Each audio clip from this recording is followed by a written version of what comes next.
All right. So we have a new segment. I should have teased these up top. We do have a TBR today. What do you want to do first? It is 360. So I feel like maybe we should jump back to last week and do the new segment that you just named. Do you remember what it is? What? You already forgot? I have responsibilities with the TBR report now, so I was queuing that up. Okay. Oh, I'm sorry. No, let's do the other one first. What's the other one? All right, here. We got stinger music for it, too. That doesn't help. That's the stinger music for like 97 fake segments. It's the rehearsal roundup. That's it. There it is. It's episode 360. That was a callback to our favorite episode ever, whose number I never knew, where I did an in-depth review of Ghost Adventures. And I used that for the intro to the continuation of a conversation we had last week for The Rehearsal, our favorite new HBO show, which I got breaking news that Randy's now in on. Yeah, I mean, I've been watching it, the last 2 episodes, but I'm more in now than I was the last 2. See, y'all need to have some faith with my boy Nathan. Now, I mean, that's why I continued watching it. I have faith. I know you. I just wasn't into it. Episode 3 is phenomenal.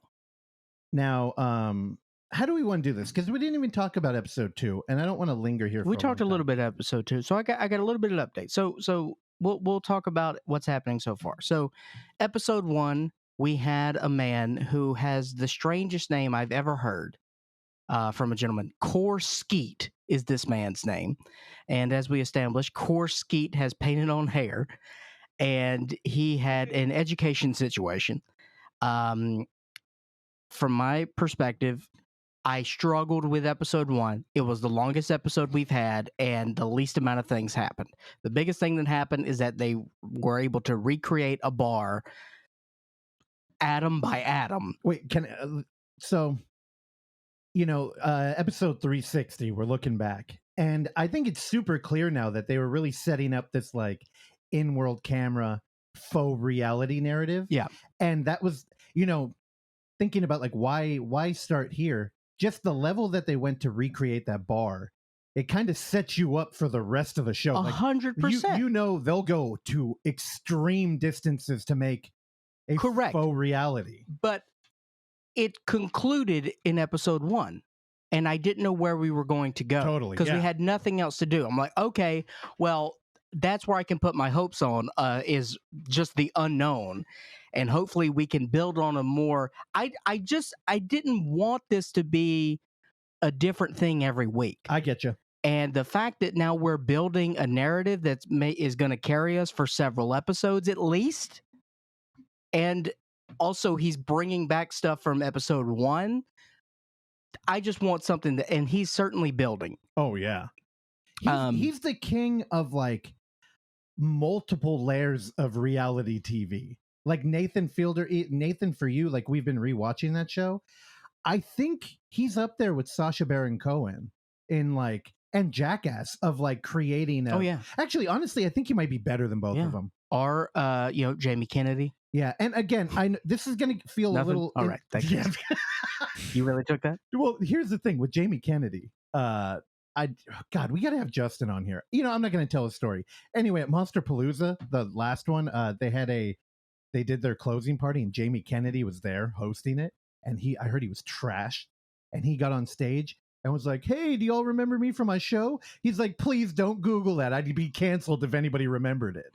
And I guess he had done blackface, and he had done a pretty brutal Asian impersonation. Well, he also had done Jennifer Love Hewitt, so congratulations. No, yeah, he wins. He wins. But again, if you're a found footage fan and you're mostly only deal in horror, jump into The Rehearsal. I think there's something here, and just keep in mind what like reality means, because this show will fuck with you. And in episode 3, we start getting into like emotions, and I'll spoiler alert, I had a straight up tear flow out of episode 3. No, I told you I got a little emotional in 3. Yeah, Oksana didn't recognize. It's because I'm a man and I hit it. So talk about episode 3. So okay, well, episode 3 we start to see what the show actually is. Because in 2, we were introduced to a lady who we were kind of resetting the same kind of TV show from the first episode, where he's dealing with the one person and he's gonna like help them rehearse their dreams, essentially. And her dream was to have a kid, but it was also to live in a 2-story house on a farmland, and also to be self-sufficient, and also to be in a relationship. And it's like, oh, okay. So they fucking do it. And it's incredibly complicated and a hard dream to realize. A lot of the technical aspect is hilarious. So I don't really want to get into that. Like, one of the brief things is, so they have a child actor. And the thing with children actors is you can only have them work for 4 hours at a time. But for this dream to work, it's got to be all day and night. She's got to wake up when the baby's crying. So they have hundreds of children actors that they rotate in and out. Dozens. I think it's like 2 dozen. Well, let me embellish, please. Yeah. Don't bring reality into my faux reality lecture. And like another obstacle they have is that children actors can only work up until like 10. So after that, they swap in a robot. Now, they also want this to feel like it's reality. So they try and do it secretly via a kind of like staircase that you would breach a castle wall with. And they bring it up to the 2nd-story window and whisk away the child at night. All right, it's a 1st-story window. Again, Correct. I can't embellish any of this. I'm trying to sell this fucking show. Nathan is a personal That's friend. called misinformation. Oh, God damn it. This A24 shit. We gotta fire Randy. No, we just have to hold you to checks and balances, dude. All right. It's a full-time job. So in episode If we don't, 3, we get in trouble too. So That's right. from who? from you, Okay, that is true. All right, fair point. Jonny Fairplay? Who's that from? What? Was that from a street basketball? Was there an MTV show where Are you okay? Jonny Fairplay. Okay, email us overlookhour@gmail.com if you remember who Jonny Fairplay is. It's either a reality show contestant or a basket. Don't Google it. I'm shutting down the producers right now. Okay, episode 3. Thank you. We are introduced to another character. How do we talk about episode 3 without giving away 2? Because the storyline carries over with the girl raising children, as this is going to be a long-term thing. So at the end of episode 2, we're looking at, oh, is this going to be the show? Because in episode 2, the young lady is single, and she wants to know if raising a child something she wants to do. So that henceforth this whole simulation, and she goes on dates, and she meets one guy in particular who we spend the majority of the episode with. That guy's name is Robin Stone. This is one of the more polarizing is not even the word, because I don't think there's a person who on this planet who would enjoy what this guy brought to the table and would not be annoyed by this guy. Outside of the woman in the show. I thought he was a pretty chill dude at first. Because there's a chemistry there and you're rooting for them. But then so they both, have a faith. Yeah. In our Lord and Savior Jesus Christ. They're in some weird cult of Christianity. But Robin talks about how many cars he's crashed, including his Scion TC. And that is when he brought his life to Christ. So we found he did an interview with Vice magazine, Randy's favorite publication. And because he felt like he was not being portrayed correctly in the show. Robin Stone, the horny Scion, TC crashing, sign seeing, Christ loving son of a paramour, sort of paramour, on the latest episode of The Rehearsal, felt like his appearance didn't show him in the best light. Robin, who has a moving company in the Portland, Oregon area, said that if there's something he'd like the viewers of The Rehearsal to know is that he doesn't smoke weed anymore. In fact, he's completely sober.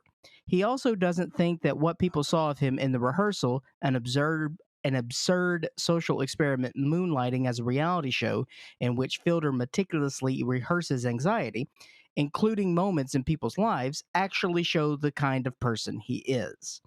I think they really changed my personality, Stone told Motherboard over the phone. The portrayal is just completely aimed at making me look bad. Dude, it's funny because he is introduced to a show where they're creating a fake reality to better equip you for, reality. Yet, like everything, like Amalisa, like all these films that deal with non-humanoid subject matter, they always kind of reveal the humanity in everything. And this, I thought, was a fucking perfect example. And now their chemistry is rooted in a weird kind of like, I don't know, internet fringy energy where they show her on other dates and she's talking to a very regular dude.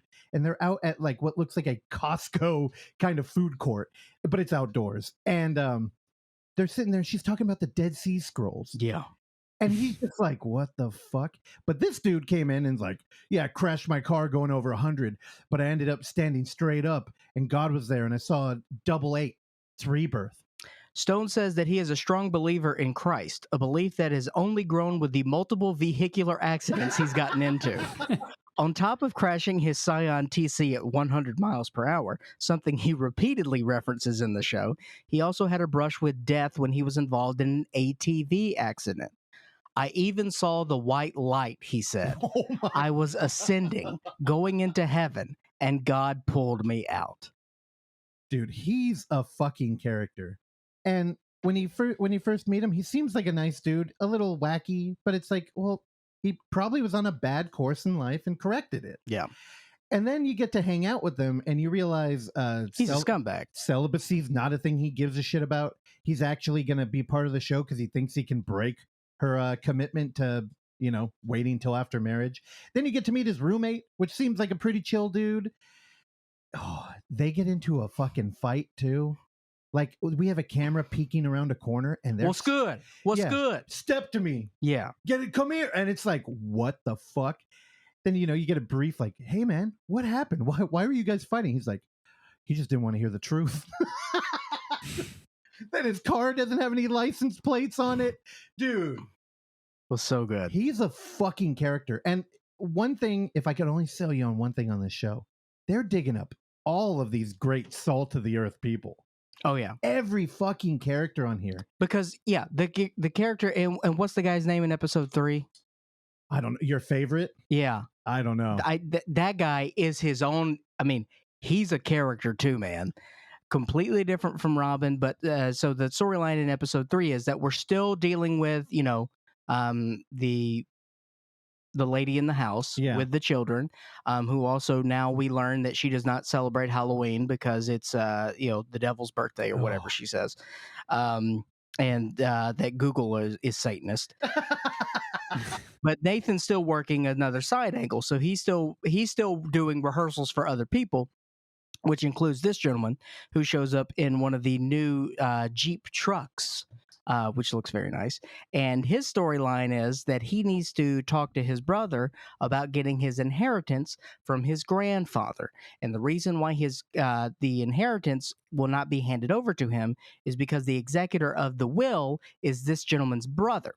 This gentleman's brother says that his brother, the guy in the show, his girlfriend is a gold digger. And that the grandfather stipulated in the will that this guy cannot have the money because all the women he dates are gold diggers. And that is the word that is constantly used. So they meet up, they rebuild beam for beam, fry by fry, chicken tender by chicken tender, an exact replica of a Raising Cane's restaurant in Denver, Colorado. And then they make a rehearsal. Now, this guy, again, he's a trip. Mm-hmm. And again, just watch the show. But what happens is that Nathan Fielder he realizes that he needs to add another element to this. And he's forgetting the emotion side of things. So he adds an extra stake to what this guy's going through and adds a whole nother storyline that this guy is not aware of. And he's a spider in Nathan Fielder's web right now because he wants to add an additional stake to what's happening here because he thinks that that's going to help him because he's struggling with having these conversations with his, actor brother, and he wants to raise the stakes. And so I won't go into what happens there, but it's genius. It's hilarious. It's also very simple. The beauty in it is the simplicity of what they do. Because if you look at it from on paper, you're like, how could anyone believe this ridiculous thing that's happening? But the emotional result that happens because of that, is that what choked you up? Because when yeah. it was beautiful. Yeah, it's interesting too, because when we're dealing with a show about a fake reality and rehearsing real life, what he had done is it feels like he solved the problem in the rehearsal. Yeah. And it ruined it.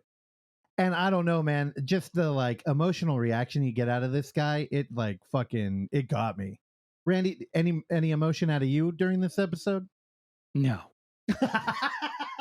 What do you Other than think? that, other than that, I liked it a lot more than the previous two. Like Clark, I was kind of disappointed with the first episode that it was kind of just one episode, and I kind of needed something more to like latch on to. So I'm digging that this is like at least, I don't know, I'm guessing at least one more episode with the same person.